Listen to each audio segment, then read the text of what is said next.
evening, everyone. This is Dolores Cannon with the Metaphysical Hour. We're live tonight. This is May the 16th in the year 2014. And the year just keeps clicking away on us again. You almost said a different year, didn't you? I almost did. I forgot what year it is because it's going so fast.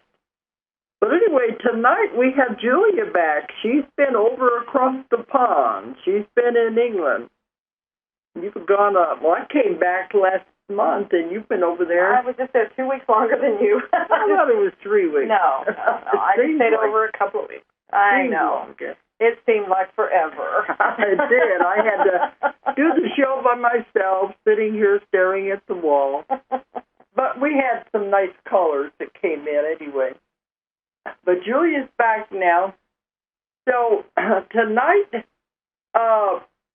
we're just kind of doing an open mic because there's a lot of different things we can talk about, but I don't know. We'll just see what comes up. We do our best work at those times. We don't know what's going to happen. Yeah, we let them take over and them. So if anybody has any questions for me, at the conference last year, we had some emails afterwards that said they wished that they could have had more time. They all had so many questions they wanted to ask me, and there wasn't time after the lecture. So I was thinking, well, tonight, if anybody wants to ask any questions about any of my work or any of Julia's work, this is the perfect time to do it. Well, but we're structuring your lecture at the conference this year, and we can go ahead and talk about the conference a little bit, so that people can do that. Yeah, because of that, my lecture this year is going to be like an open mic. Anything they want to ask me, because they said they had so many questions and never had time. I brought up some pretty deep stuff at the last conference. So I'm going to give out the toll-free number, and feel free to just chime in anytime you want. The toll-free number is 1-888-627-6008. 888-627-6008. And Julia has been over there because we do have an office in England and takes care of Europe and all the everything abroad. Yeah, all of the business over there. Uh-huh. I haven't been to this one because we moved from up around Marlborough down to Glastonbury. And I'll be going in July. We're going back over there. We have some things that we're going to be doing. And then I'll get to see it. But you said it's quite beautiful. You can see the tour. It's got a beautiful view of the tour. Right out the windows. That's why I'm surprised you got something so close. Oh, we were surprised, too. I mean, it's just something the universe set up for us. It said, here it is, because it was just waiting. It's been waiting for years. You were sitting empty. Yeah, for years. Well, I think if some of you have been to England, you know about Glastonbury and what the tour is, but I guess I could just mention what it is in case some of them don't know. Well, I think it's exciting because all the Avalon stories and the Lady in the Lake. I mean, actually, King Arthur. Actually, where the house is, it's in the lake. What the lake used to be? Yes. Yes, it was in the lake. Because at one time, those were islands. And, of course, that's where Joseph of Arimathea, whenever he was there with Jesus, that was where he got his tin from. They would come into those islands on their ships and get the tin. There was the tin miners right there. There's a lot of history in that area. And I know we were up on the hill where the tour was, and you looked down, and they told us at one time all of that was underwater. Right. These hills sticking up weren't there at that time. And all that was underwater, and it was all drained whenever they made it into farmland. There we got somebody. But the tour is a huge tower that sits on top of one of those hills. And so, well, the hill, it looks unnatural. It's so much taller than everything else there. I think it may have been a man-made hill. That's been speculated. Yeah, because, I mean, well, it's different from all the other hills there. It's just totally different. But anyway, it's a fascinating, magical area. Mm-hmm. It's steeped in history, and that's where, and also crop circle country. Well, the crop circles are just over a little bit, but it's definitely in the area. And that's where we got our office in England. Okay, somebody's there. We got a caller. Hello? Hello? Yes. Hi, is it Dolores and Julia? How are you guys doing? Very good. How are you? We're doing pretty good. My name is Patty. I'm here in Nevada. Mm-hmm. And since it's open mic, I just wanted to ask and see what your opinion is. I've seen on and off on TV and other resources that a lot of so-called people that have been abducted and so forth, that it's always not necessarily from the ETs, extraterrestrials. It could be our own people on this own planet. And I was just wondering, what do you think about that, or what is your take on that? I mean, can I ask a question first? You said you're seeing it on TV. Where are you seeing this on TV? Oh, on various channels, actually. On I can't remember. I'm not sure if it's the History Channel or one of those channels. I'm not sure, but okay. So like on a documentary, yeah. Okay. I just want to know what the source I know of that you talk a lot about most of the ETs are here to help us and to help humanity and to help the environment raise the vibrations and so forth. And I do agree with you with that. I do believe that. But at the same time, I was wondering if, and I know that I think you mentioned in your books that there wasn't really anything of ETs that you encountered, that anything negative, that the council really pretty much takes care of that, but to some point, I guess some of them wish they could. But then, of course, we hear things, in the media, like for an example of some ETs that there's underground bases. That one guy, they cut off his fingers, and he even fought with some of the ETs underground, and there's a hall of horror. I mean, hall of horror or something like that. I'm not sure what they call it, but all kinds of things, and. So, and I'm thinking to myself, well, I don't want to, pinpoint to any one individual or even agency, for that matter, because I really don't know. But I've just heard also that possibly that it's our own people here on this planet, that they have advanced technology and doing things, and they're just, and some of them are putting the blame on the ETs for what they're doing. It sounds like to me that it is humans. It's not them. Yeah, they wouldn't do cut off things. They wouldn't do that. They wouldn't have any reason to. I think the military does some things, and that gets blamed on ETs. Yeah, because we found that out. I've been in this field for, 27 years in the UFO field, and I found that the government does a very good job of spreading disinformation and misinformation. They like to plant things that aren't true just to scare people. It really works well if you can get fear going and get stirred up, and people buy into that. We're so used to the movies and the TV and all the horror stuff that they will buy into it. But for some reason, they want to create the impression that there is something evil and bad about them. Well, of course. But part of it, it's either they're spreading misinformation, or sometimes it's the military actually doing things, or the government actually is doing something themselves, and then they're spreading that it's ETs doing it. Yeah, I have people who have emailed me and said, have I ever heard of military abduction, to where the military will take someone and take them in underground bases. And I've heard of that, but that it's definitely not the ETs. No. That's something else.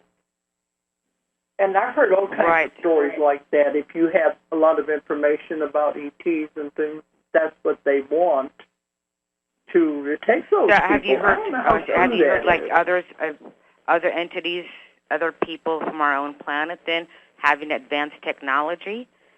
I mean, have other people reported to you having advanced technology like some of the ETs, and it's just our own people doing all kinds of things, including the mutilations, cattle mutilations, and things of that nature? Well, I'm feeling like you're taking things from a lot of different places here and kind of putting them together. But, I mean, it is known that there are people underground, that there, you know, that from a long time ago. Cities right, there's cities under there. So they are, I guess, what would you call them? Are they humans from long ago that are there? After the Atlantis was destroyed, many of them went underground, and there's a whole cities under there, and there is a mini sun. That the ETs put that down there so they would have light, and it's just like being on the surface. But as far as with those people, I'm wondering, would those people ever come to the surface, take people? They wouldn't have any reason to. What I found out is they try to stay away from humans. They don't like humans. Or they like humans their own. Maybe we should call them surface humans and underground humans. Yeah, because they said we are so far below them. Their technology in these underground cities is way beyond anything we could accomplish now, because they've not had wars and things to distract them. They were able to get further in technology. But as far as why, that's interesting. Right. Right. I saw that in one of your books, Dolores. I appreciate all your information. I mean, that's kind of mind-boggling, I think, for most people, that there can actually be survivors from Atlantis or from wherever living underground. And then you got to think about, do they not travel? I mean, how big could it be underneath there? And you know what I mean? Huge. With that oxygen. And well, the thing is, I mean, that's what they say. It's huge, but see, you know, everything we've been told, and I mean, even our scientists and geologists would probably fight to their death to say, wait a minute, we know what the Earth is made of, you know, because they show us all the time. It's all these layers going down here, but, you know. We've been told that's not true. Right. And they haven't really drilled far enough to find out. No. But what I have been told is that the entrances to these cities are underneath the pyramids all over the world, because the entrances were put in first, and then the pyramids were put on top of the entrance.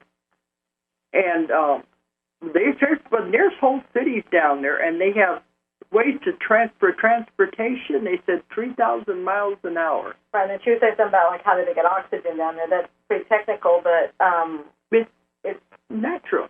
Well, because they have plants. They have plants. So they have sun. Trees. So they have so that would create the oxygen. They have water. Do they ever have come everything. out? Do they ever come out to the open? I mean, if they're survivors, I mean, how? I was wondering if you had that information. I don't know if it's in your books, but I wonder how big can it be? Wouldn't they get bored if it's not that? Well, it'd be like us being here. It'd be like us being here. I mean, you have everything you need, and a lot of people just stay in their city or they stay in their area. They probably, or like, you know how they have those shows where people are in domed cities and everything. They probably just stay there. But she's wondering if they ever come out. They said they really don't like to. And then just how big is it? Because it's huge. It's all underneath the world, the whole entire world underneath. The center, yeah. It's not just in the center. It's the center is really magma. It's what the scientists have discovered. So it's in between there. Then. This is the layers in between. I can't remember how many miles down they said it was, but. You know, here in Arkansas, even, I had we're very isolated, but I had a man call me one time and said he was retired from the, what would it be, geology department of the government, and or the engineering, and he said they were drilling, and they drilled tunnels in this whole area. And there's always been reports of a lot of sounds underground, like something's going on down there. Well, they said they were drilling tunnels, and they broke through into something that they knew they didn't make. The walls, there was a different tunnel system, and the walls were like so smooth, they were like glass. And they said it only could have been done by something like a laser beam that made those tunnels. And they found them in here. But they said they got out of there pretty quick, but they had no idea who made them and where it came from. So there's a lot of those. People just don't know they're there, and they lead into the city system. But yeah, it has animals. It has dinosaurs, animals and trees and plants and water, and this many sun that was put there by the ETs so they would have light and energy. And I don't think they don't get sick because they've conquered all of that. So wouldn't they want to ever come out? I mean, if they're so advanced, or they sound, at least they sound like they're advanced, wouldn't they want to, I guess, travel into between dimensions, or maybe they can just leave from right where they're at? Yeah, if you're doing dimensions, you wouldn't have to come into the surface to do that. They could do it right from where they are. She's just wondering if they... Yeah, you never want to go anywhere. And I think if you were comfortable, you would have no reason to come to the surface where all the savages are, right, yeah. The violent people. You probably heard the stories, too, about Admiral Byrd whenever he was exploring the North Pole, and he stumbled across an entrance into the planet. And he said he went down there and he saw cities and dinosaurs. But afterwards, they did everything they could to try to make people think he was crazy and to discredit him. Because that was back a long time ago when he did that. And he never was given credit for what he found. But, what? Sorry, I said I would think there'd be like certain people in our surface world have some kind of contact with him underneath and maybe travel there, or only certain people are allowed to know. I mean, I don't know. Well, they probably do. You know, they probably are. But they wouldn't want to spread it. They wouldn't want to show them where the entrances were. No, and they're not going to make... I mean, I'm sure there are some, and I'm sure the right people know of them. They're not going to invite us down there because they know humans, surface humans, are too violent. But there's a whole lot about the world that people don't know. But going back to your original question, I probably think what you're talking about, those kind of abductions are being done by humans. I'm sorry, are you kind of breaking up, Dolores? I'm sorry, you said those abductions are by humans, you said? Well, going back to your original question, that you said some of them are probably being done by humans, mostly military, I would think. Yeah, fear tactics, that's government. I mean,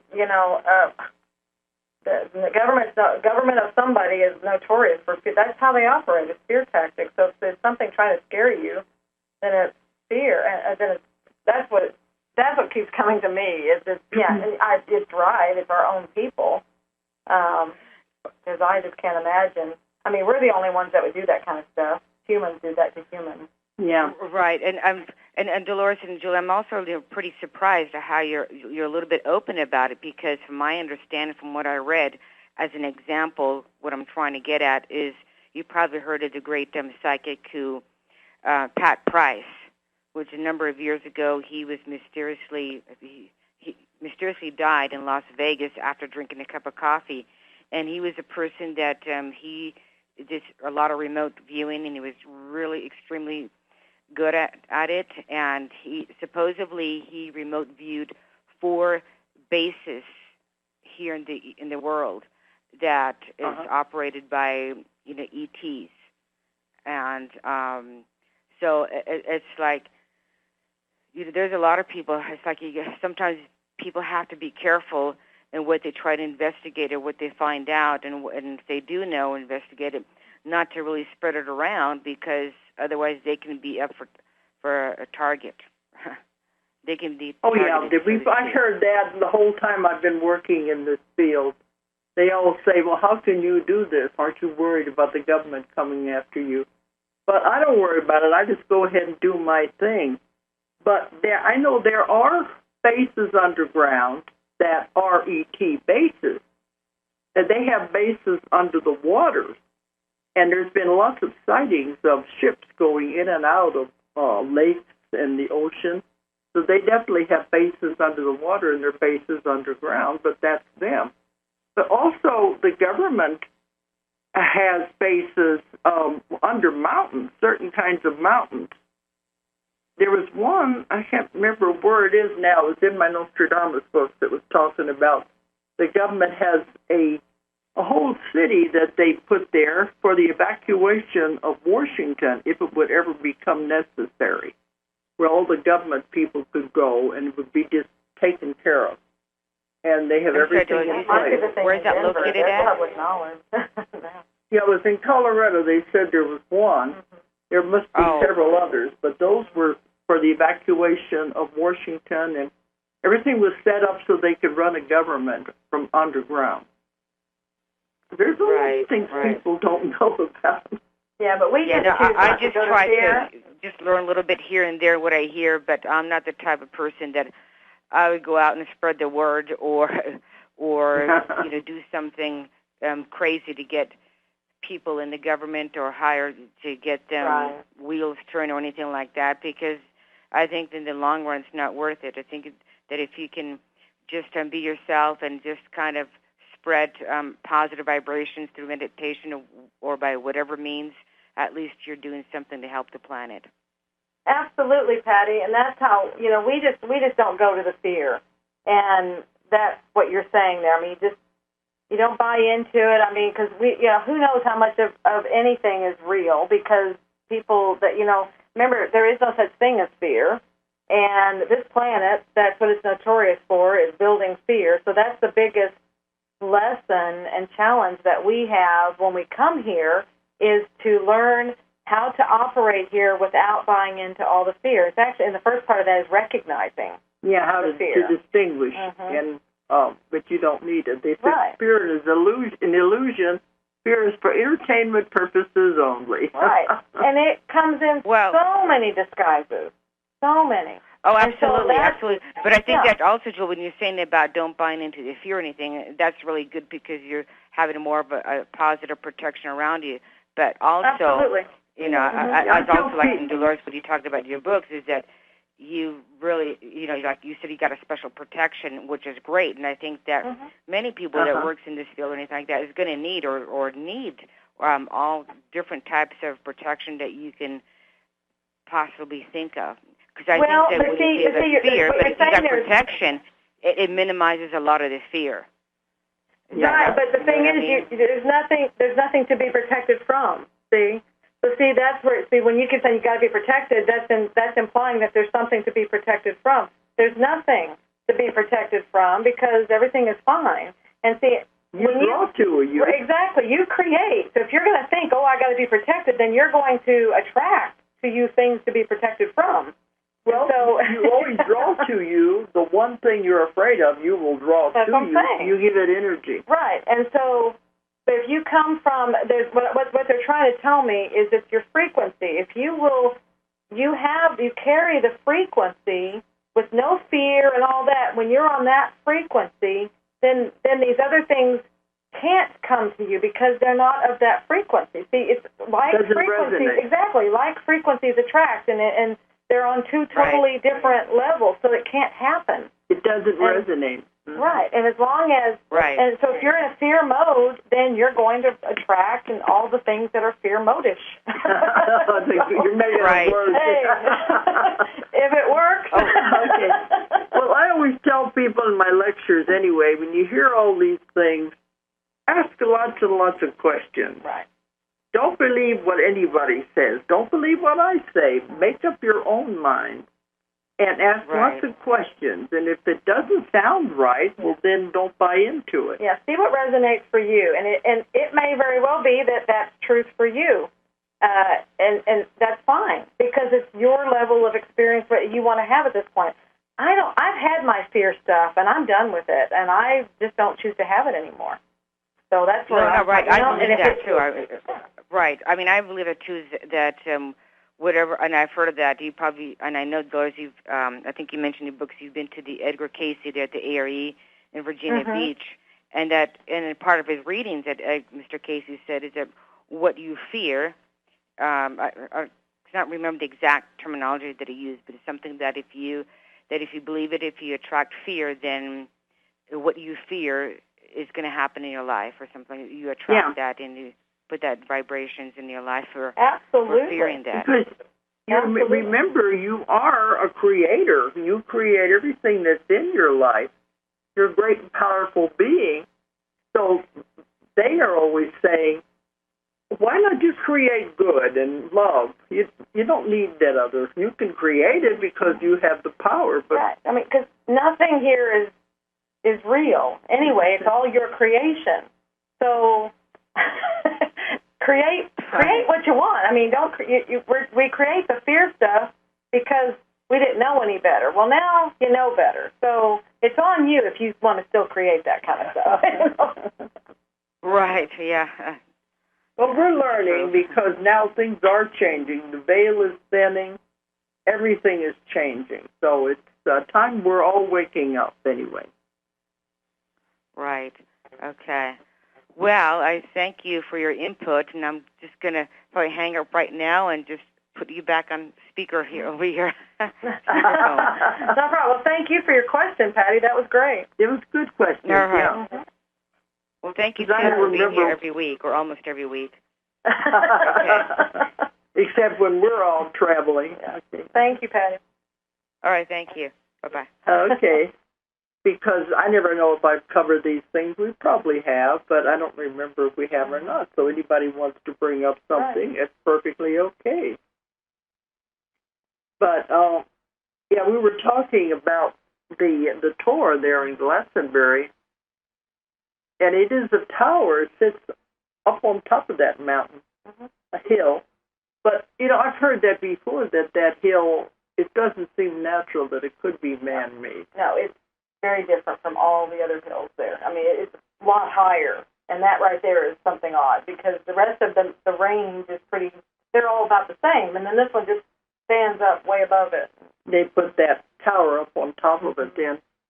But that is the King Arthur territory, Camelot, and the Lady of the Lake, those legends, and that's where it all came from, in that area. Right. So who's to say what's real or not? There's so many legends in England, but that's that area. So it's a beautiful area. It's beautiful. It's very gorgeous there. And because I know it's crop circle country, too. Well, not right there. It's over, because this is Somerset County. The crop circle area is mostly in Wiltshire County. Mm-hmm. Well, around Avebury, they've seen them there. Yeah, well, that's behind Stonehenge. And Silbury Hill. Then that's just like a little ways over. It's just a little east of where Glastonbury is. But with Glastonbury, it's a lot of magic there because it's so old. When you go there, the whole town seems to resonate old, and you can feel there was magic. Because the wizards, there would have been Merlin the wizard at the time of King Arthur. Well, then now, because of that, it's a tourist place, a tourist city, and then they brought, it's all this metaphysical. I mean, it's a perfect place for the publishing company. So, because anyway, it's very commercial as far as, crystals and readers, and it's a very metaphysical place. Mm-hmm. Commercially metaphysical. Okay.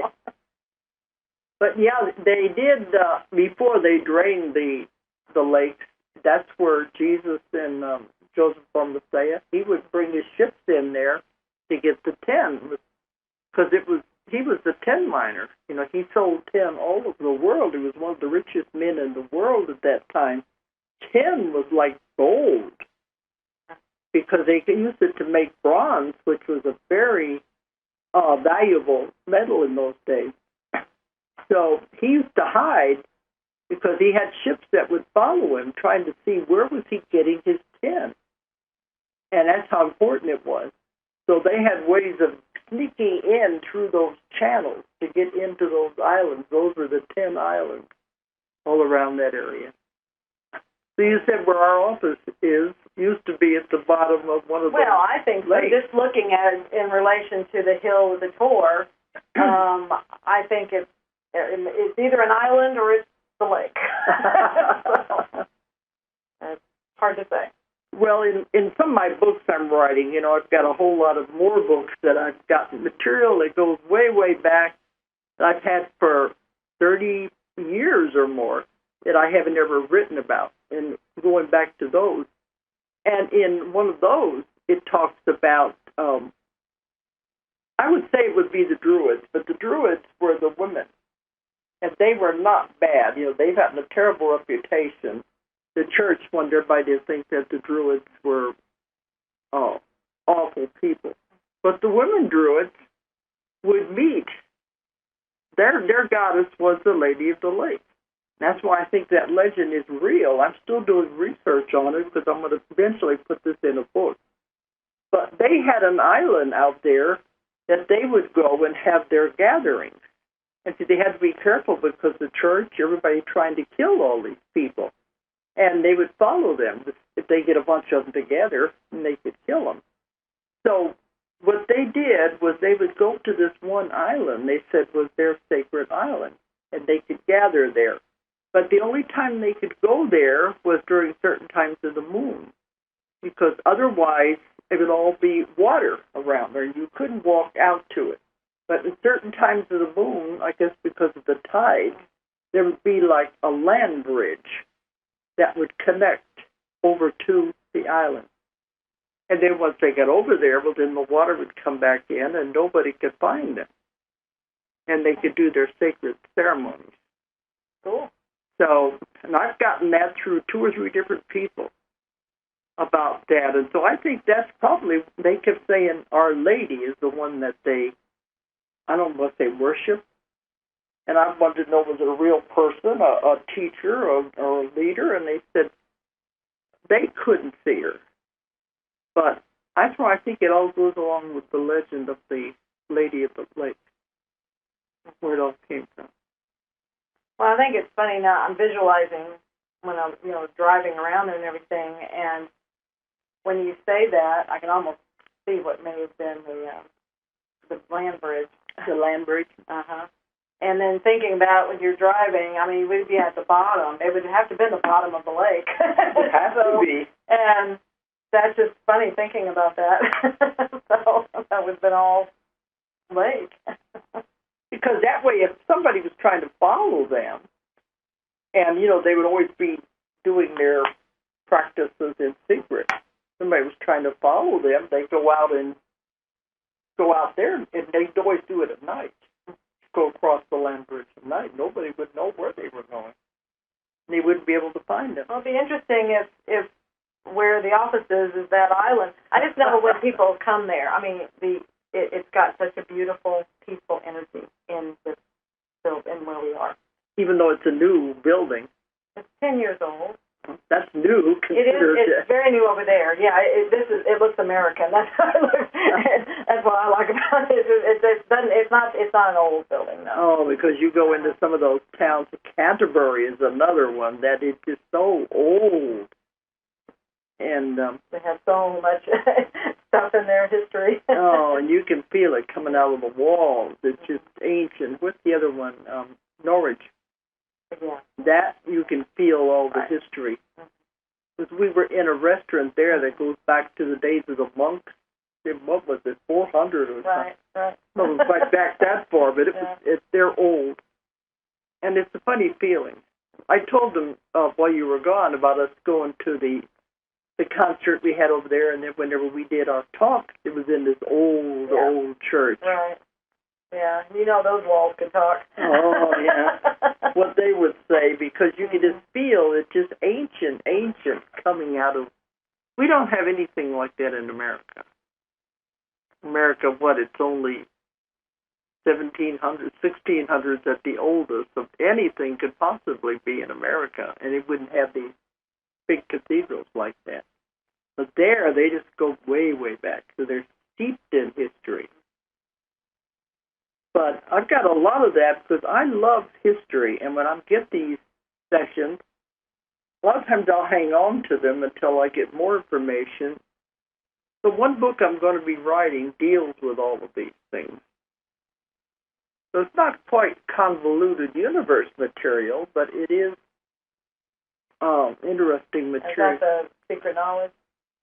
Is that the... Some of it is in there, but some of it is going in other books that I'm working on.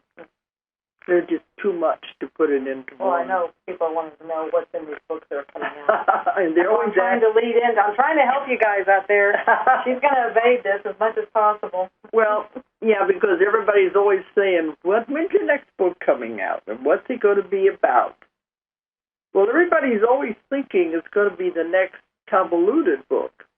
Well, those convoluted books take years of accumulating information because it has to come from the people I work with, from my clients, and I got to wait till I get enough that's different and unusual to make up a book.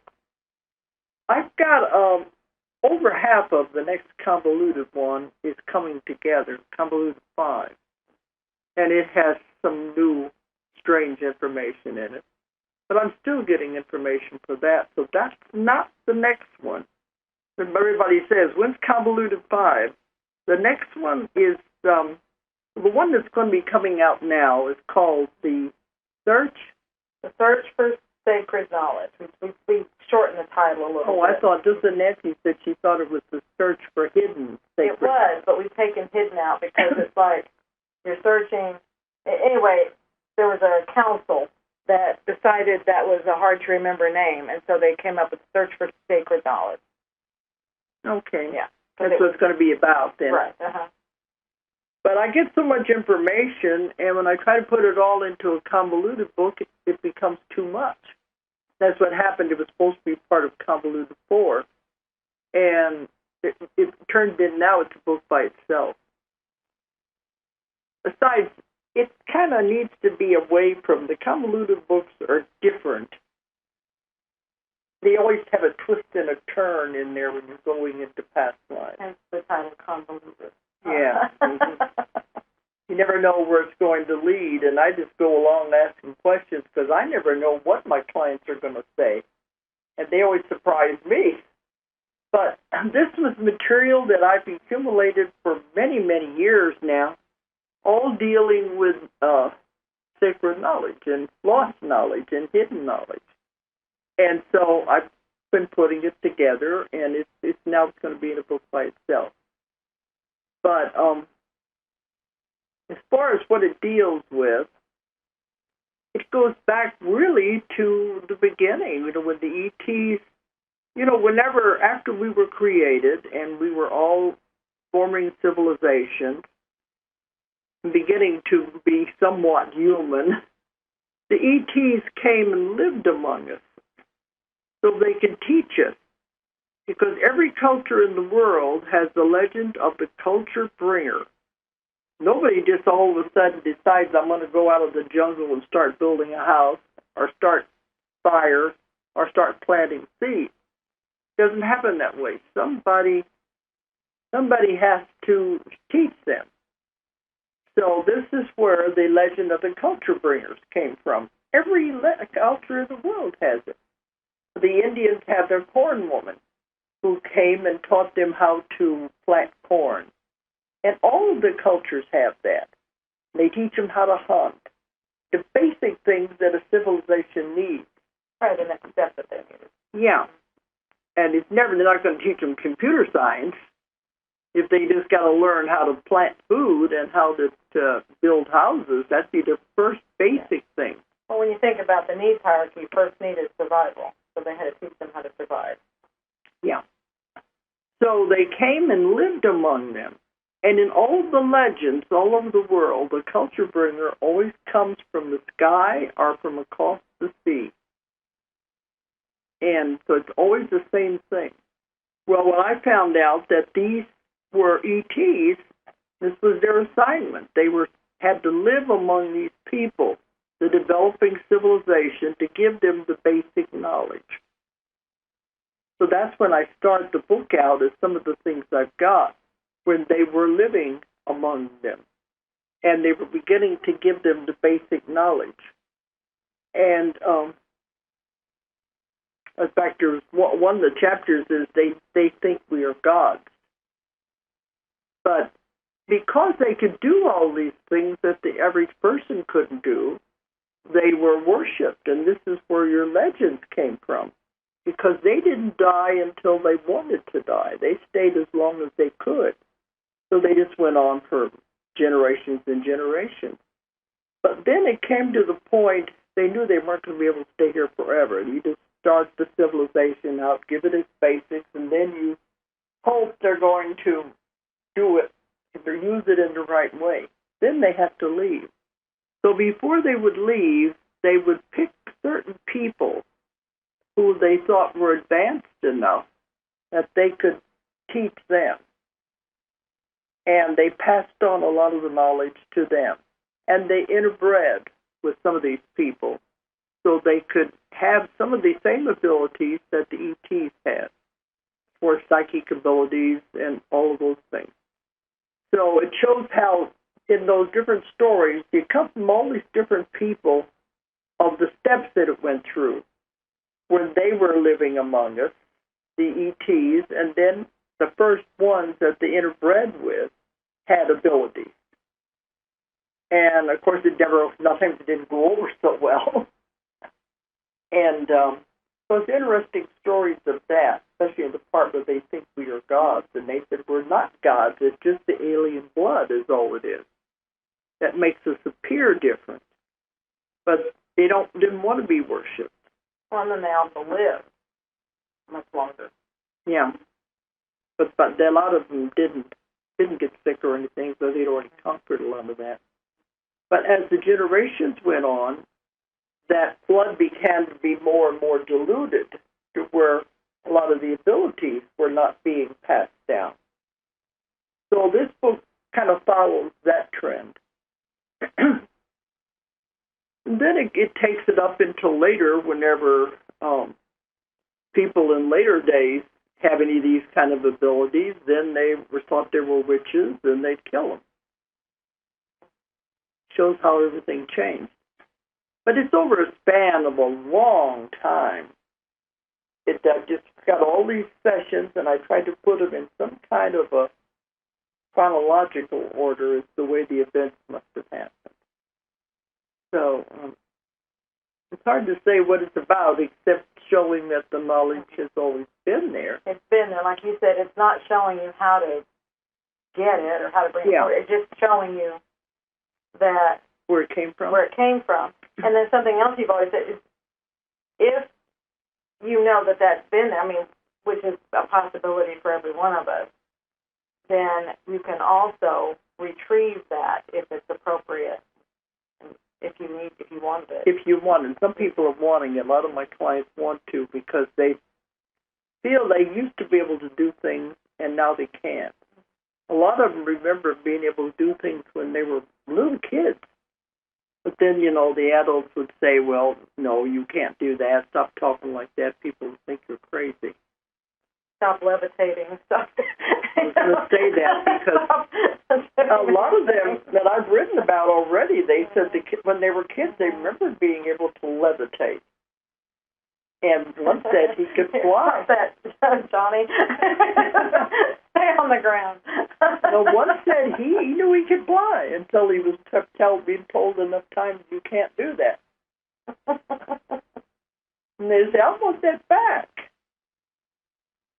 But I don't know how that would go now if all of a sudden they started flying around the room. Well, it would be scary at first, but then all of a sudden, first they'd be going, wait a minute, that's impossible. And then once they start seeing it, then it's possible. And then you probably start seeing more people doing it because now it's a possibility. Right now it's an impossibility. So that's why we can't do it.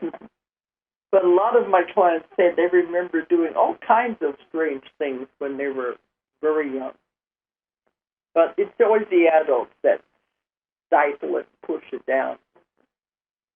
Because in one of my books I've already got out there, I think it's in one of the convoluted books that talks about this kid, remembered as a baby, being able to make things levitate around the room.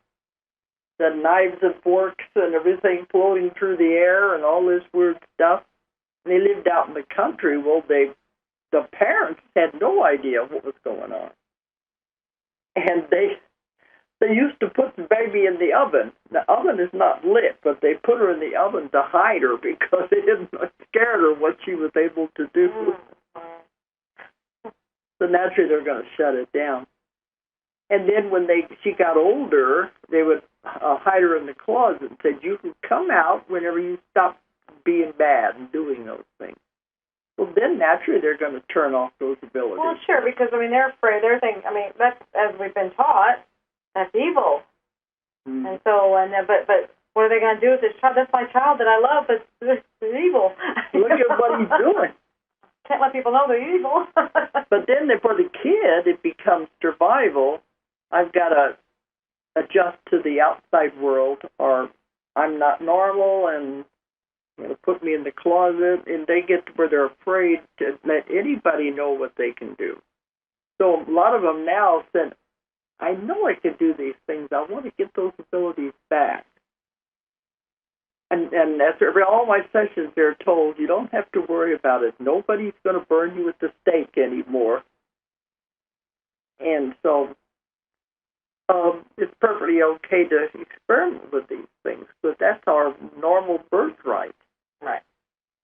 And, I think a lot of my books, I've already explored this, and I think it goes into it in this new book, that when Atlantis, we had at least 3 or 4 different civilizations that got to the height of what they could do with their minds. They could do anything with their minds. Nothing was impossible.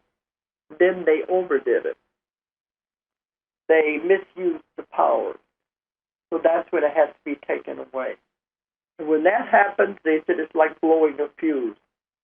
And it takes it away, and it'll be many, many generations before it'll begin to slowly come back. So they said this would happen with Atlantis and all those places, those civilizations. So they said now we were reaching the same point, but they don't want to destroy the civilization again, because they'll have to destroy the civilization if we get to the point that we're going to blow up our world. Then they have to step in and do something. But they said they don't want to start over again. There's not enough time anymore. Because once they destroy civilization, it goes back to the primitive stages, the survivors. And they start all over again. If you can imagine what that would be like, having crystal cities and never dying until you wanted to die, no sickness, being able to do anything with crystals, anything, any kind of ability. Then all of a sudden it's all taken away, and here you are with nothing. You start out having to figure out from the very basics. So naturally that's going to take thousands of years to get back up to that point. That's what they said. They have to. It's like blowing the fuse. You got to take it away. So this is some of these stories in this book about how the knowledge is there and it's coming back now. Okay, and when I'm being told, so if I can, because people are like, okay, they can't all get to you to get a session, or they can't get to a practitioner to get a session to access this information. So I'm being told it's just like everything else. You just tap into it. So you can tap into your own reservoir, and that's how they're showing it. It's like a reservoir, or think of yourself like drilling a well. You can just tap into this channel of this information. It's there. It's like a river. I'm just seeing it flowing and everything. So all you have to do is tap into it, and you can get your own what's right for you, access to this, all of these abilities, this information, whatever you want. And now is the time to bring it back. Yeah, it couldn't have been done before, but now you can just, it could have been done, but we didn't know we could do it. So now we know enough, and then that's why they're telling me to tell you, all you have to do is tap into it, and you can have whatever you want. Ooh, that's cool. That's what I said, whatever you want. So, there you go. That's what I was just telling one of my clients this week. You can have anything you want. They keep saying that nothing is impossible. Mm-hmm. There are no limitations at all. That's what we got to realize. We have those abilities. It's our right. Well, and even let's not take it to it, because some people that's maybe rough. That's hard to abilities, but let's not even segregate it out to abilities. Just anything. We put so many limitations on ourselves. We cut off ourselves from all of our possibilities and potentials. because, for whatever reason, mostly because we've been programmed. It'd be like the elephant with the chain around its foot, from birth, and then doesn't think it doesn't realize it has all the power to pull that stake up, We've been trained as, no, this is all you can do. You only have this many things that are at your disposal. And anything it's just a matter of you choosing to do it. You might, well, I don't have the money. Yeah, but you know what? If you start choosing that you want to do whatever, and you believe it, and you set out for it, and don't accept that there's not a possibility, you accept that it could happen, and there is a possibility, then you just watch the things start lining up. And your circumstances will change so that you can do it, but you have to line yourself up for that. Absolutely. And it's a vibrational thing. That's what we were talking about at the beginning with Patty's question. It's a vibration. It's just a matter of you put yourself into that flow, and that brings to you all the things that are on that level. You're no longer in the level of, no, that can't happen. You're on the level of, yes, it can happen, and you'll get all kinds of proof as to why it can happen. But if you want to stay in the river of, it can't, then you'll have all the evidence of why it can't happen. It goes along with even the physical illnesses. Well, doctors say I'm sick, so right. There's no hope for me. They're going to do surgery, but it's to you. I always say, what do you think? And that's what I feel. That's the basis of the whole thing, is us and our own limited beliefs and limited views of the possibilities and potentials, because it's all available to us. And that, I can't even, boy, the download I just got. What'd they say? That was a head rush. What was it? I don't know, it was just visions. It was like, this is really important. This is what people, you've got to know your possibilities. You've got to know that anything is possible, so that anything is your potential. That goes back, we are great and powerful beings. We just forgot. See, all that stuff, you've got to understand. This is the time to understand who you are. It's so, so, so, so, so, so important. Because everything is changing right now.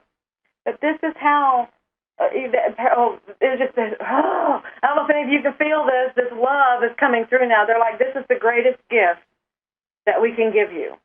This is what everybody needs to know. This is the greatest gift you can give anybody, is for them to understand that they can do anything. If you want it, go get it. Go do it. Go be it.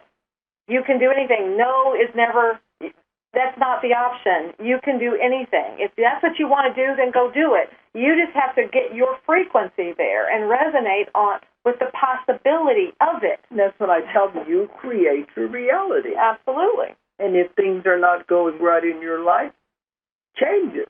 Uncreate it. And we don't mean go out and rob a bank or something, no. No, it's just you shift your thoughts. Your mindset. You have to shift. That brain up there is what controls everything. Your thoughts control everything. So you have to monitor your thoughts. You have to keep the thoughts in there that create the possibilities, that vibrate on the frequency of possibilities of this could happen, rather than, oh no, what if we're notorious for, well, what if this happens? What if this happens? What if this happens? What if I fail? What if you succeed? What if it goes right? What if, let's look at those possibilities. We're not taught to do that.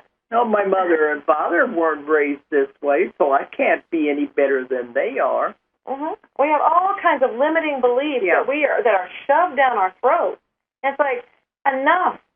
This is where oh gosh, they're really on it. This is where we take our power back.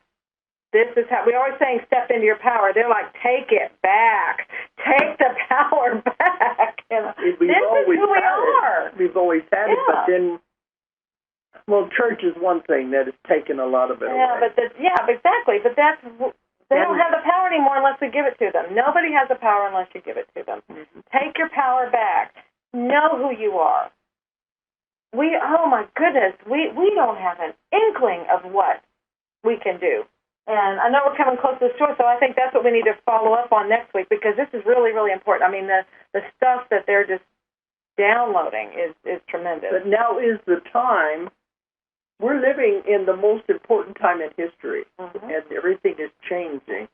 And that's exciting. It is, and to know that you can create.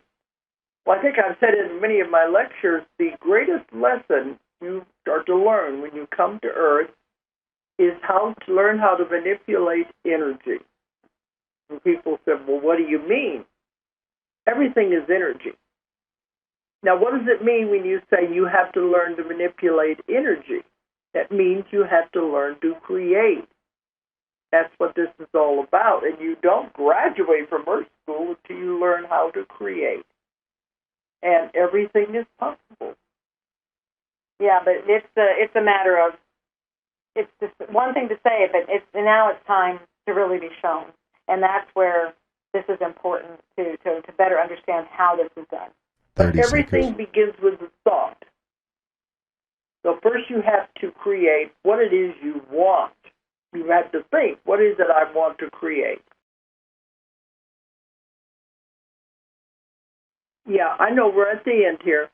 The hardest part is trying to figure out what you want. We will continue this next week. Yeah, I think so, because it is important. I've talked about it. We've given seminars on it. But, okay, we're going to have to sign off. Please tune in to the website so you can see the events coming up. We have the Transformation Conference coming up, and we have a cruise coming up in the Mediterranean in October. So check those out, because these are going to be really, really cool things. Okay, sign off. Okay, because, Okay, I'm glad Julia's back. Okay, all right, so thanks, everyone, for tuning in tonight. Make it great. It's your creation. Okay. Good night, everybody. If you enjoyed the show, check out more of our other videos and be sure to subscribe and click the like button. Thank you for listening to the Metaphysical Hour with Dolores Cannon.